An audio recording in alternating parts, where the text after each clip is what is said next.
Hello everyone, इस video में हम gravitation class 9 science NCERT chapter 10 के जितने इंटेक्स्ट क्वेश्चन है सारे डिस्कस करेंगे।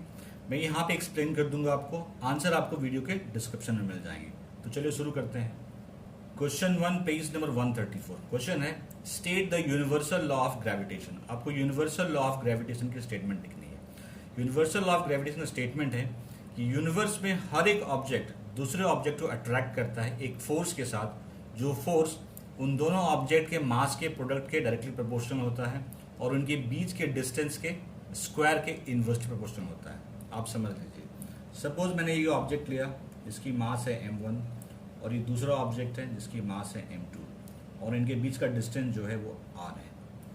तो यूनिवर्सल लॉ ऑफ ग्रेविटेशन कह रहा है कि ये जो फोर्स लगा रहा है एक दूसरे पे, अट्रैक्शन फोर्स, वो डायरेक्टली प्रोपोर्शनल होता है प्रोडक्ट ऑफ देयर मासेस।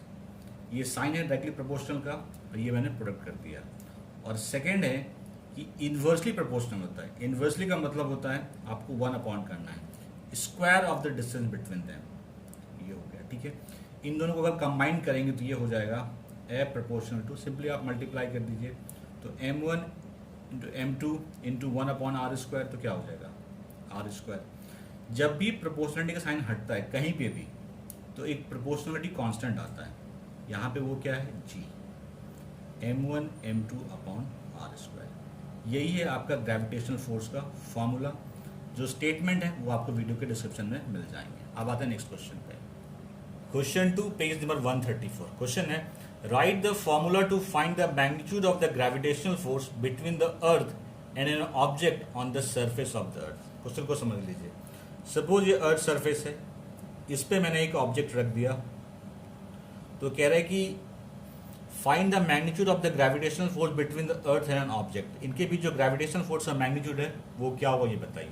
मैं सपोज करता हूँ इस ऑब्जेक्ट की मास जो है m है और इसकी मास जो है वो me है, मास ऑफ अर्थ, ठीक है।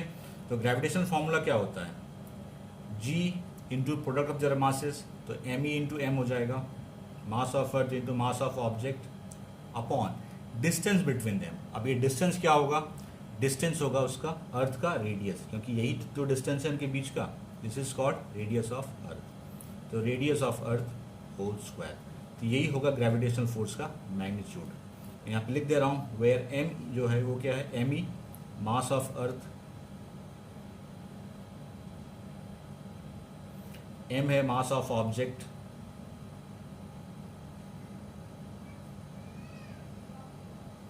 re है रेडियस ऑफ अर्थ,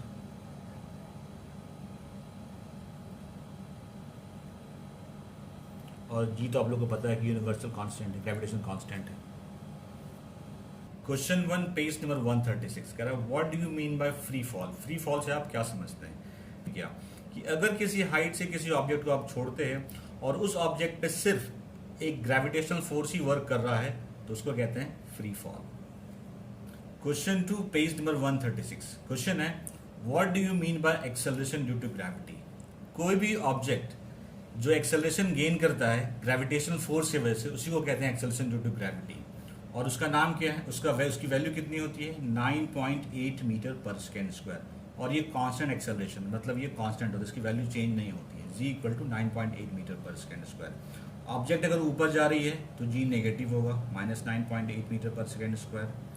और अगर ऑब्जेक्ट नीचे जा रही है तो वो पॉजिटिव होगा, 9.8 मीटर पर सेकेंड स्क्वायर। सिंपल डेफिनेशन है कि कोई ऑब्जेक्ट ग्रेविटेशनल फोर्स की वजह से जो एक्सेलरेशन गेन करती है उसी को हम लोग कहते हैं एक्सेलरेशन ड्यू टू ग्रेविटी।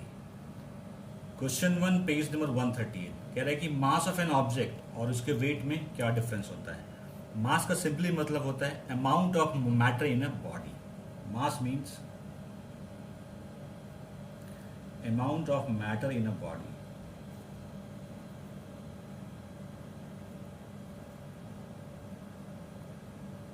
ठीक है, मास हमेशा कांस्टेंट होता है, कहीं भी चले जाइए मास कोई चेंज नहीं होता, इट इज अ कांस्टेंट,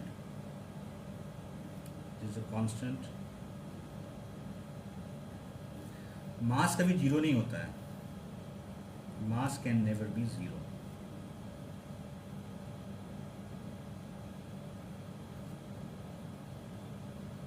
और मास की एसआई यूनिट होती है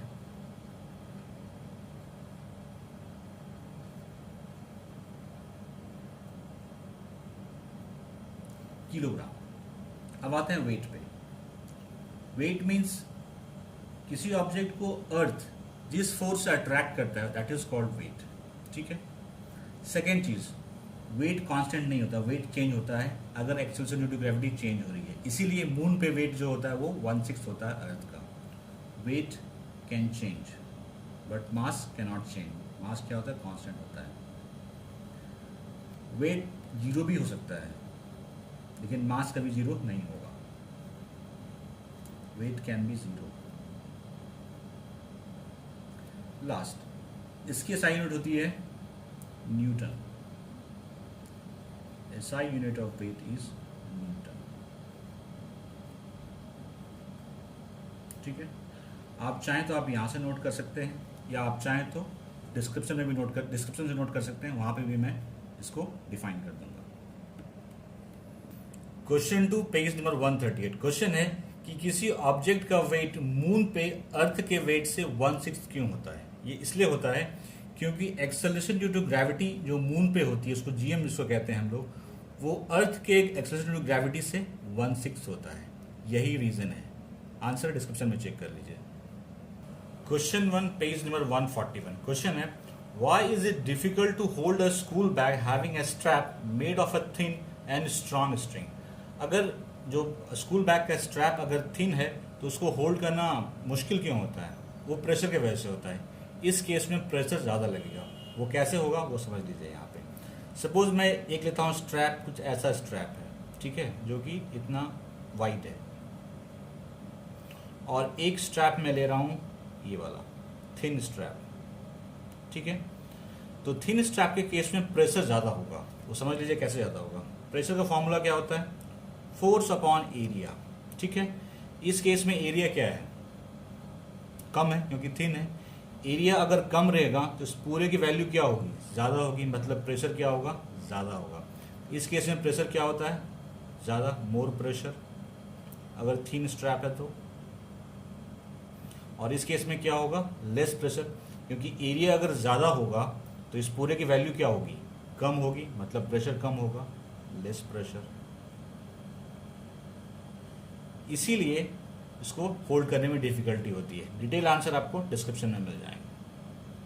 क्वेश्चन 2 पेज नंबर 141। क्वेश्चन है what do you mean bye buoyancy? Buoyancy के आप क्या समझते हैं? ठीक है।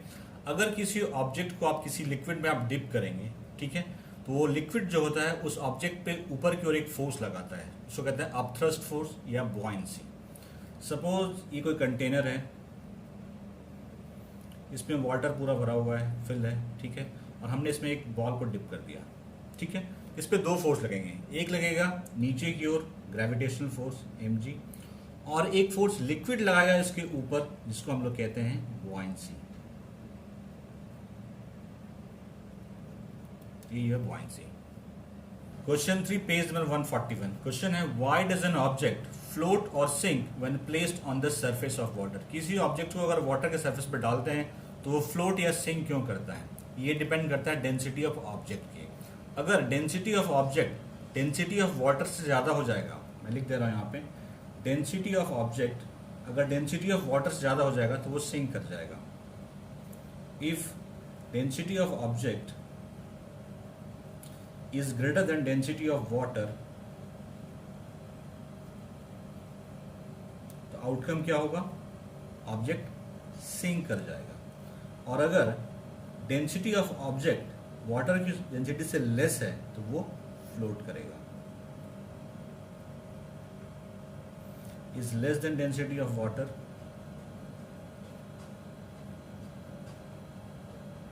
तो इसमें आउटकम क्या होगा? वो फ्लोट करेगा।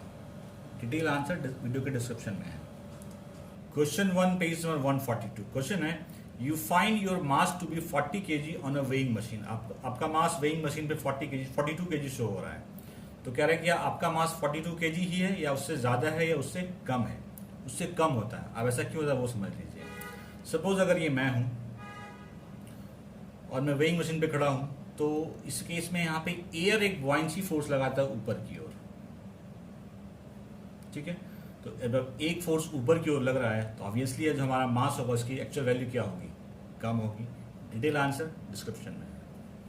क्वेश्चन 2 पेज नंबर 142 कहता है कि आपके पास एक बैग ऑफ कॉटन है और एक आयरन बार है, दोनों की मास 100 केजी इंडिकेट हो रही है वेइंग मशीन पे। तो कह रहा है कि इन रियलिटी में एक हेवियर है दूसरे से, आपको बताना है कौन सा हेवियर है और क्यों हेवियर है। यहाँ पे बैग ऑफ कॉटन हेवियर है आयरन बार से। ऐसा इसलिए होता है क्योंकि बैग ऑफ कॉटन का जो सरफेस एरिया है वो ज़्यादा है आयरन बार के सरफेस एरिया से। सरफेस एरिया कॉटन बैग का ज़्यादा है तो इस पर जो बॉइंट फोर्स है वो ज़्यादा लगेगा, तो बॉइंट फोर्स ज़्यादा लगेगा जिसके वजह से वेइंग मशीन पे उसका वेट जो है वो, उसका जो मास है वो कम शो होता है, लेकिन रियलिटी उसका मास ज़्यादा है।